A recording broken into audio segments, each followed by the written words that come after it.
Ninja Gaiden 2 Black just shadow dropped, and along with it comes the opportunity for a whole new crowd to experience the brutal difficulty of Ninja Gaiden for the first time. If that's you, and this is, in fact, your first go around with this timeless classic, chances are probably high that you're going to be looking for some combat tips to help you on your ninja way. Well, strap on your kunai because here are 10 essential combat tips for Ninja Gaiden 2 Black.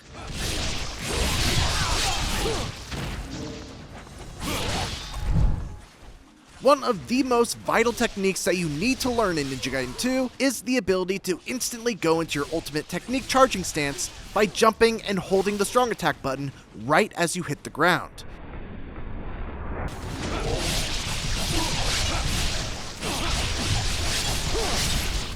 If you do it correctly, you'll cancel the start animation of your ultimate technique and immediately start sucking in nearby essence, allowing you to get level 1 and level 2 ultimate techniques off very quickly. These can often kill multiple enemies in one go, and you're invulnerable during the duration of the animation, making them insanely powerful.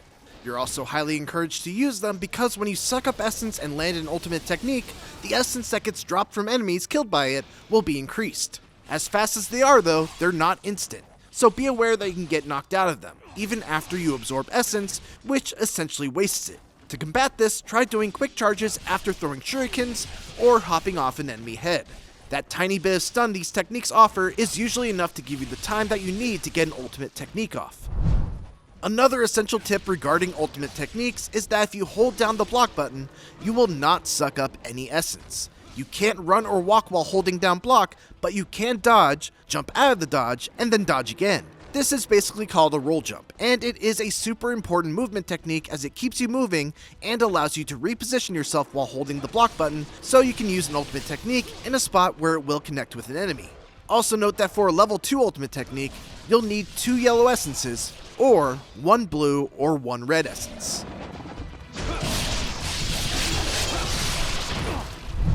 The Flying Swallow, performed by jumping towards an enemy and pressing the heavy attack button, is an incredibly powerful technique that can occasionally decapitate an enemy in one hit. And even if it doesn't kill an enemy outright, it will still damage them and put you in a position to go on the offensive. As such, you should definitely use it, especially on normal difficulty, where it's basically a god move that can get you out of a ton of trouble. But be aware that this is kind of a crutch, and if you don't learn how to play the game beyond just pressing jump forward and heavy attack, you're going to find yourself in a lot of trouble when all of a sudden it doesn't work on a certain enemy or boss. It also is far less effective on harder difficulties and can get you killed if you rely on it too much. It's not as sexy as the Flying Swallow, but the Guillotine Throw, performed by jumping towards a normal-sized bipedal enemy and pressing both jump and light attack at the same time, is a hugely underrated part of Ryu's arsenal. It's unblockable, keeps you mobile and hard to hit, does great damage, and if you throw an enemy into the wall, it can instantly kill or at the very least delim an enemy, much like the Flying Swallow can. Like everything in Ninja Gaiden 2, don't spam it, but keep it as a tool in your arsenal and you'll get a lot of mileage out of it. Another one of Ryu's most important moves is his iconic Izuna Drop, performed with the Dragon Sword by pressing light, heavy, light, light, light, heavy. This move will almost always kill an enemy in one go, while also doing a bunch of splash damage wherever you land. It's hands down one of Ryu's best techniques, and always something that you should be looking to land. However, there are a few things to note about it. Number 1, if there are a lot of projectile-wielding enemies in the area, you will often get knocked out of the combo before the throw can land. Most, if not all, weapons have an Izuna Drop-like move, but not all of them have the same input, and most are not unlocked at the first level of the weapon. The Izuna Drop for the Lunar Staff, for example, requires the weapon to be upgraded to level 2, and is done by pressing light, forward light, heavy, light, light, heavy. Make sure to check the command list for whatever weapon you're using, and make sure that you know how to perform the Izuna Drop, or the Izuna Drop equivalent for that weapon. One of the key aspects of Ninja Gaiden 2's gameplay has to do with the dismemberment of enemies. When an enemy loses an arm or a leg, they will still attempt to fight you. And in fact, they'll even become more dangerous, thanks to new unblockable suicide grabs that deal tons of damage. On the bright side, when an enemy is dismembered, you can kill them instantly by pressing heavy attack next to them. This is called an Obliteration Technique. If you're careful, keeping a delimbed enemy around can actually be helpful. They're not as mobile, so you won't have to worry about them being all up in your face, and they essentially fill up an on-screen enemy slot because Ninja Gaiden 2 is designed so that there can only be 5 enemies active at once. Just keep an eye on them and make sure that they don't sneak up on you because those grabs hurt.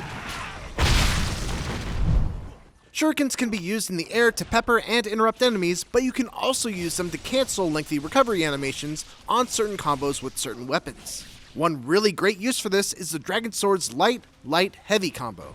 This is especially helpful against larger enemies that can't be Izuna Dropped, as the heavy attack can delimb, giving you a very quick opportunity for an Obliteration Technique without any unneeded strikes.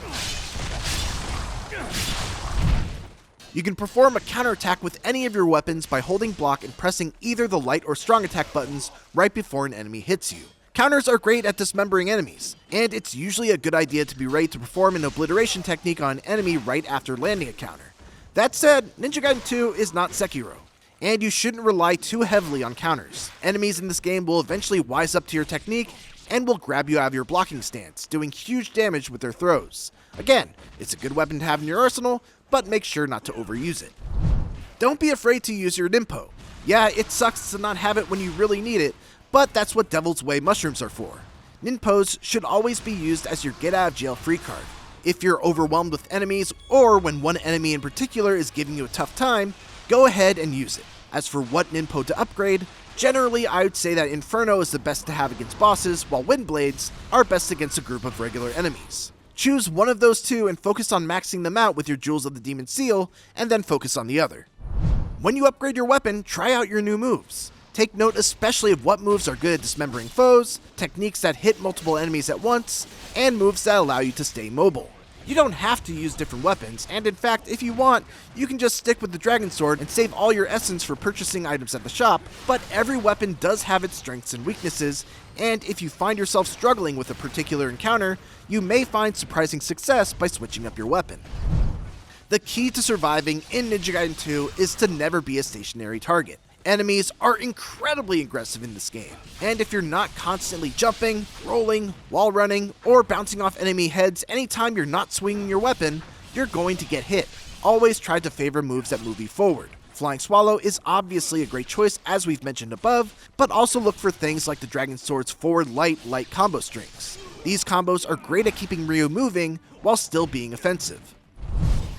Finally, let's just go through some rapid-fire small tips that don't really warrant a full point, but are still good to know regardless. Use the right bumper to center the camera. Often you'll need to very quickly adjust the camera, and moving the right stick just isn't fast enough. In moments like these, press the right shoulder button to instantly center the camera behind Ryu. And this is a simple one, but block. It should go without saying, but blocking is super important in Ninja Gaiden 2. As we've mentioned before, don't do it all the time because you'll get grabbed, but if you're in the middle of a flurry of attacks, block until the attacks stop, and then dodge out of the way. Range combat. Don't neglect your ranged weapons, especially against ranged foes. Make sure to jump and use auto-aim with the bow to stay mobile while still firing, and hold left trigger to manually aim, which is much slower, but will do much more damage. And those are our essential combat tips for Ninja Gaiden 2 Black. Thanks for watching, and for everything else, keep it here on IGN.